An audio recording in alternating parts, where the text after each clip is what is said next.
Alhamdulillah, wa salatu wa salamu ala rasulillah. La louange revient de droit à Allah. Éloge et salut à son messager Mohammed. On continue la série au sujet des noms d'Allah et on va donc voir les deux noms Ar-Rabb et As-Sayyid. Le nom Ar-Rabb, ce nom que on retrouve par exemple dans Al-Fatiha, Alhamdulillahi Rabbil Alamin. C'est donc Ar-Rabb et également Rabb al-Alamin, c'est-à-dire celui qui prend soin de toutes ses créatures. C'est lui, Ar-Rabb, qui leur a permis d'exister, déjà, et après les avoir créées, il a mis à leur disposition tout ce qu'il faut pour qu'elles continuent à vivre. C'est donc lui qui a fixé toutes les lois qui organisent cet univers, et il a tout réglé finement afin que la nature fonctionne parfaitement et permette donc à ces créatures de trouver les conditions nécessaires à leur existence et à la continuité de leur vie. Et donc Allah est Ar-Rabb, Rabb al-Alamin, c'est lui qui a pris soin de toutes les créatures en leur prodiguant ses faveurs, il les a conçues et les a préparées à atteindre la perfection propre à chacun. Chaque type de créature a une perfection qui lui est propre et Allah a mis à leur disposition les conditions pour l'atteindre. Et donc Allah, Ar-Rabb, approvisionne les créatures, il a donné à chacune de ces créatures l'aspect qui lui convient le mieux, puis il l'a acheminée vers la tâche qui lui a été destinée et pour laquelle elle a été créée. Allah, Ar-Rabb, a inondé ses esclaves de faveurs, il assure leur croissance, leur nutrition, leur reproduction, et il prend entièrement soin d'eux. Allah, Ar-Rabb, progressivement prend soin de ses créatures de deux manières. De manière générale, il est le maître absolu de toutes les créatures, les bonnes comme les mauvaises. Et cela signifie que toute création, tout bienfait, quel qu'il soit, toute administration, provient en fait d'Allah, Ar-Rabb. Et il ne partage cette seigneurie avec personne. De manière particulière également, Allah prend soin de ses créatures, particulièrement de ses alliés, en leur permettant d'être croyants et de concrétiser l'adoration d'Allah pour laquelle ils ont été créés. Allah, Ar-Rabb, nourrit ses alliés de sa connaissance, il fait fructifier cette faveur en les aidant à se tourner entièrement vers lui, il les extirpe des ténèbres vers la clarté, et il met la voie la plus facile à leur portée, il leur épargne la plus difficile de ces voies, et il leur facilite les bonnes actions et les met à l'abri de tout mal.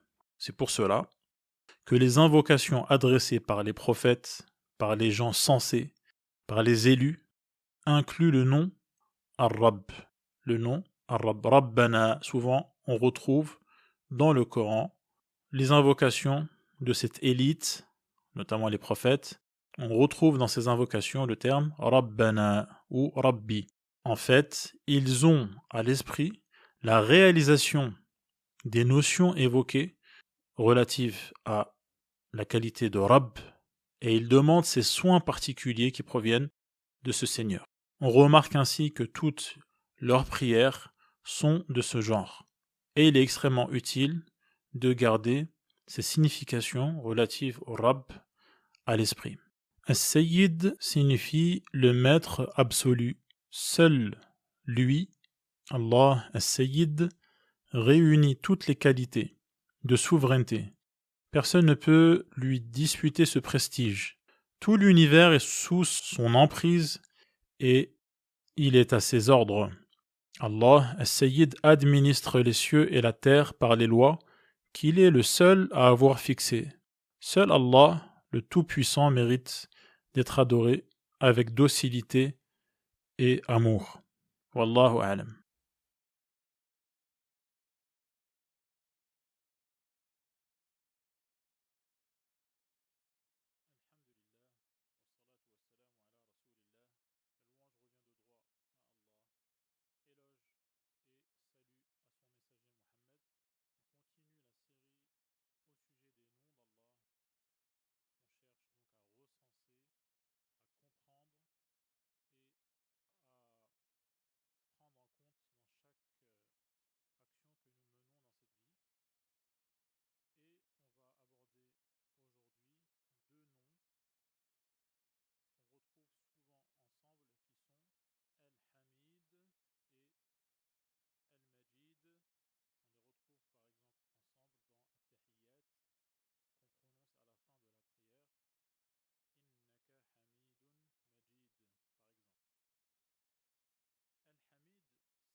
pourront jamais cerner, ne pourront jamais en faire le tour. Lorsque les noms Al-Hamid et Al-Majid sont cités ensemble, le premier, Al-Hamid, désigne plutôt la multitude et l'étendue des qualités, tandis que le deuxième, Al-Majid, dénote plutôt leur importance et le fait qu'Allah en a le monopole. Wallahu a'lam.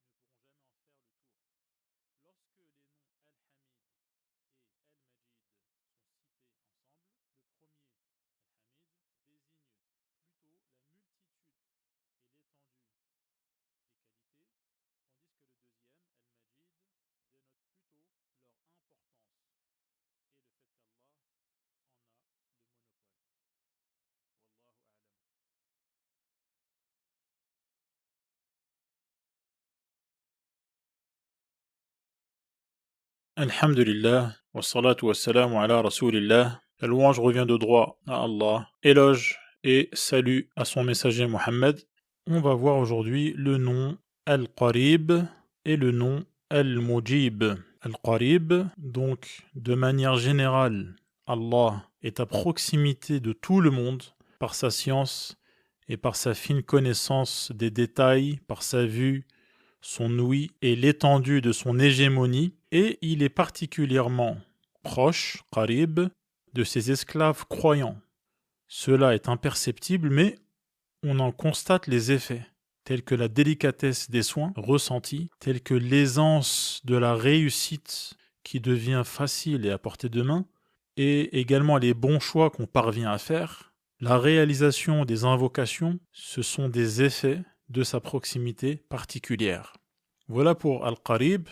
Quant au nom Al-Mujib, il signifie qu'Allah est celui qui entend parfaitement les invocations, les du'as de ses esclaves. Il exauce leurs vœux, il ne déçoit jamais ceux qui ont espoir en lui.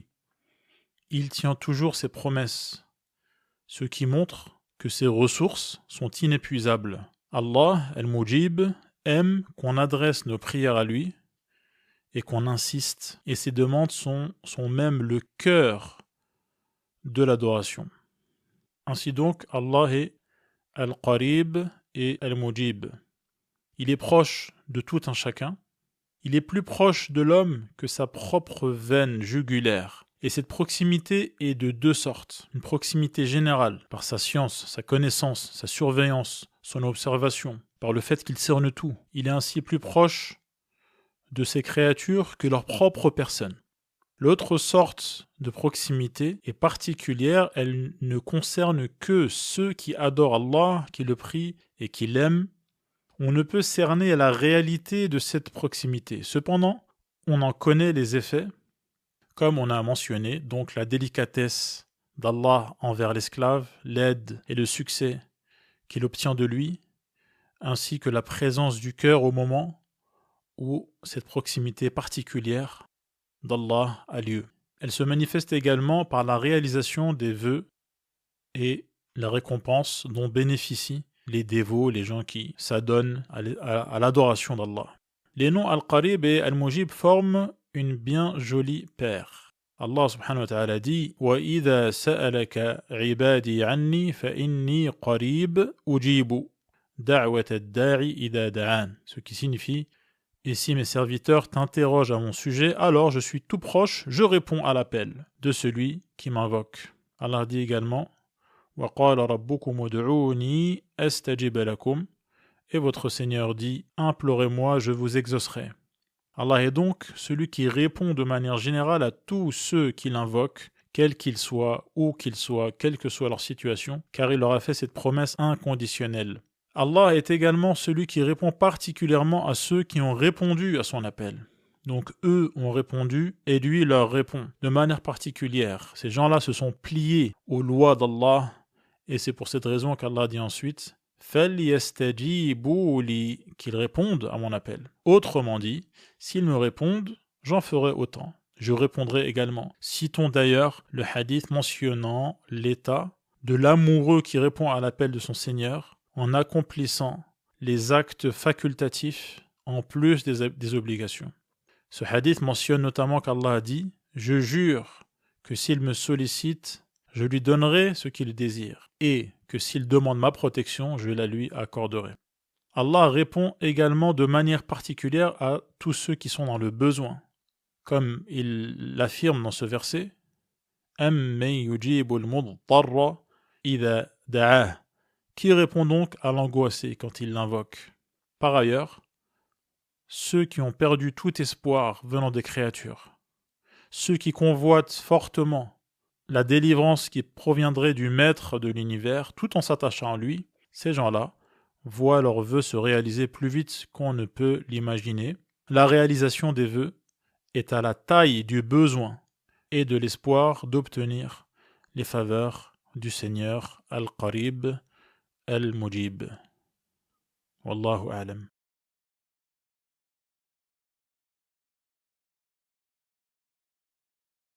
Alhamdulillah, wa salatu wa salam ala rasulillah. Toutes les louanges reviennent de droit à Allah, éloge et salut à son messager Muhammad. On continue donc la série au sujet des noms d'Allah. Et nous sommes arrivés au nom As-Sami', Al-Basir, Al-Alim et Al-Khabir, qu'on retrouve souvent liés et allant de pair. C'est donc Allah qui entend tout, qui voit tout, qui sait tout dans tous les détails, même les plus petits, où que l'on soit, quoi que l'on dise, Allah perçoit ce que nous prononçons, ce que nous faisons, aucun son n'échappe à son ouïe, aucun mouvement, aucune créature n'échappe à sa vue, aucun élément existant n'échappe à sa science, tout cela est parfait et on ne peut comparer ses qualités illimitées avec celles des créatures faibles et limitées.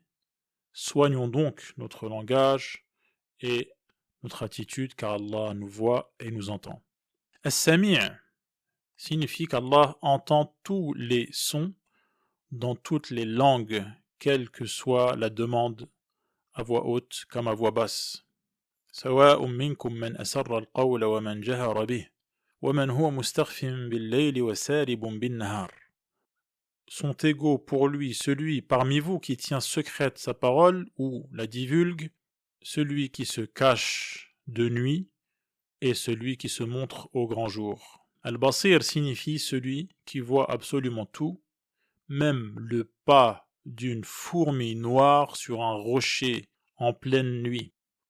Même les aliments circulant dans les corps des animaux, même la sève coulant dans les vaisseaux des végétaux, cela est admirablement illustré dans les vers suivants. Les deux ailes de punaise, tu les vois déployées, sous le voile de la nuit, à la voûte étoilée, tu distingues les vaisseaux rejoignant sa trachée, et le fil de la moelle de ses pattes aiguisées. Je te prie, ô Seigneur généreux, d'effacer les erreurs de ma vie au printemps éclipsé. Allah est Al-Alim, c'est-à-dire celui qui sait tout. Rien de ce qui se déroule sur terre ou dans le ciel n'a de secret pour lui. Rien ne lui échappe. Sa science cerne ce qui existe nécessairement, ce qui est impossible et ce qui est possible, tout. Le passé, le présent, le futur, l'univers céleste ou terrestre, ce qui est imperceptible et ce qui est manifeste. وعنده مفاتح الغيب لا يعلمها إلا هو. C'est lui qui détient les clés des choses cachées, nul autre que lui ne les connaît. ويعلم ما في البر والبحر. Il connaît tout ce qui est sur terre et en mer. وما تسقط من ورقة إلا يعلمها. Pas une feuille ne tombe sans qu'il ne le sache. ولا حبة في ظلمات الأرض ولا رطب ولا يابس إلا في كتاب مبين. Et il n'y a pas une graine dans les ténèbres de la terre, rien de frais ou de sec, qui ne soit consigné dans un livre explicite. Il connaît donc, Al-Alim, les secrets, et ce qui est encore plus subtil que cela. Il sait ce que renferment les poitrines, ce qui se trame dans les esprits, ce qui se déroule au plus haut des cieux et ce qui se cache sous terre. Allah est également Al-Khabir, c'est-à-dire celui dont la science perce les secrets, celui qui sait ce qui est enfoui dans les pensées, celui qui a connaissance de chaque graine plantée, de tout détail, de la plus petite fourmi qui avance dans la plus profonde des nuits. Le terme Al-Khabir concerne la science des choses infiniment subtiles. Donc le terme Al-Khabir est plus particulier que le terme Al-Alim. et concerne donc ce qui est subtil et voire infiniment subtil. Et donc, le terme al-khabir concerne la science des choses infiniment subtiles, celles qui sont évidentes et claires, lui sont connues, à plus forte raison. Le terme al-alim dénote complètement ces deux notions de connaissance. Souvent, ces noms sont employés dans un contexte faisant mention des actes et de leurs récompenses. Donc, quand Allah mentionne les actes et leurs récompenses, souvent on retrouve le nom al-alim, et ce, afin de revigorer les cœurs et d'inciter à peaufiner les actions et à les épurer pour Allah, vu qu'il est alim et qu'il sait donc parfaitement ce que nous faisons et quelles sont les intentions qui motivent ces actions. Et afin de faire naître le désir d'être récompensé et la crainte d'être puni. Wallahu a'lam.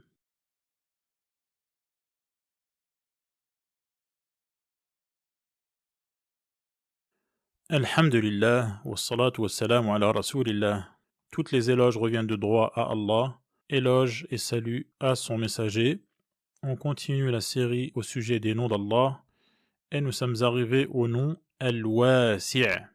Al-Wasi', c'est-à-dire que l'étendue de ces noms et attributs est vaste. De même que les effets des noms d'Allah et de ses attributs, qui en sont les conséquences, tout cela est vaste. Personne ne serait capable de recenser cette abondance, ni suffisamment complimenter Allah pour cela. Allah est tel qu'il s'est lui-même élogieusement décrit. Immense est donc l'étendue de sa souveraineté, large est sa bonté généreuse. Donc, Al-Wasi' rejoint dans ce sens le nom Al-Majid. Et donc, Al-Wasi', ce nom désigne l'étendue des qualités, des attributs d'Allah et de tout ce qui en dépend, si bien que personne n'est en mesure de recenser toutes les louanges qu'on doit adresser à Allah. En effet, Allah, Al-Wasi' est tel qu'il s'est lui-même élogieusement qualifié. Sa majesté, son pouvoir, sa royauté sont immenses. Tous les univers, terrestres et célestes, apparents et cachés, tous lui appartiennent. Le Très-Haut a dit « Walillahi al-mashriqu wal-maghrib, fa-aynama tuwallu, fa-thamma wajhu Allah, inna Allaha wasi'un alim » ce qui signifie qu'à Allah appartiennent l'Orient et l'Occident. Où que vous vous tourniez, le visage d'Allah est là. Allah est immense et il sait tout. Sa science et sa sagesse sont donc étendues. Son pouvoir d'agir est absolu. Son vouloir se réalise inéluctablement. Sa générosité, sa bonté et sa pitié sont vastes. Allah est Al-Wasi', comme cela est mentionné dans le verset suivant. Rabbana wasi'ta kulla shay'in rahmatan wa ilma, ce qui signifie Seigneur, tu embrasses toute chose par ta miséricorde et ta science. Adorer Allah conformément à son nom Al-Wasi' donne aux croyants des avantages subtils. En effet, lorsque l'esclave sait que la générosité d'Allah est immense et que les voies par lesquelles il fait parvenir ses faveurs ne se limitent pas à un seul ni même à plusieurs moyens, lorsqu'il sait que les formes de sa générosité et que les portes de sa bonté sont au contraire illimitées, l'esclave ne s'attache plus aux causes, mais il s'attache au créateur du lien de cause à effet. Il n'est plus perturbé lorsqu'une porte se ferme devant lui, car il sait qu'Allah est wasi' et qu'Allah est parfaitement omniscient et que les voies qu'emprunte sa générosité sont multiples et variées, et même illimitées. Il sait que si une de ces voies n'aboutit pas, eh bien, d'autres, elles, donneront leurs fruits, qui peuvent se révéler bien meilleurs en fin de compte. Dans ce verset, Allah fait allusion à cet état d'esprit dont beaucoup sont privés. وَإِن يَتَفَرَّقَا يُغْنِ اللَّهُ كُلًّا مِنْ سَعَتِهِ, qui signifie que si les époux se séparent, Allah, grâce à ses largesses, contentera chacun, avec le terme sa'ah, donc lié au nom al-wasi'. Puisque la séparation cause du chagrin à la majorité des épouses, notamment, chagrin principalement dû au fait qu'elles s'imaginent la rupture des ressources dont le mariage était la cause, Allah a promis à chacun de leur ouvrir les portes de la bonté. Il leur annonce qu'il fera preuve d'une grande générosité. Nombreuses sont les personnes dans ce cas qui bénéficiaient d'une source de revenus qui, une fois coupée, est remplacée par une voie, voire par plusieurs autres voies venant d'Allah, al-Wasi'. Cela nous apprend qui est Allah et cela nous amène à savoir que tout provient de lui. Ma yaftahillahu lin-nasi min rahmatin fala mumsika laha wa ma yumsik fala mursila lahu min ba'dihi. Ce qu'Allah accorde comme miséricorde aux gens, personne ne peut le retenir, ne peut l'empêcher. Et ce qu'Allah retient, personne ne peut l'accorder après lui. Un autre effet de ces largesses, as-sa'ah, des largesses de Allah al-Wasi', il y a le fait qu'il multiplie les actes de bien par 10. Cela peut aller jusqu'à 700 fois, voire même jusqu'à de nombreuses fois sans aucune limite. Tous les plaisirs que contient le pays du bonheur, le paradis, toute la félicité, la joie, les délices en cascade, qu'aucun œil n'a vu, qu'aucune oreille n'a entendu et qu'aucun esprit ne pourrait même s'imaginer, tout cela découle encore une fois de l'étendue de ses qualités, des qualités d'Allah al-Wasi', comme l'indique le nom al-Wasi'. Ainsi donc, les avantages et les fins plaisirs ici-bas et dans l'au-delà proviennent tous de la générosité et de l'immensité d'Allah al-Wasi'. Toutes les causes, toutes les voies qui amènent au repos et au bonheur également. Wallahu a'lam.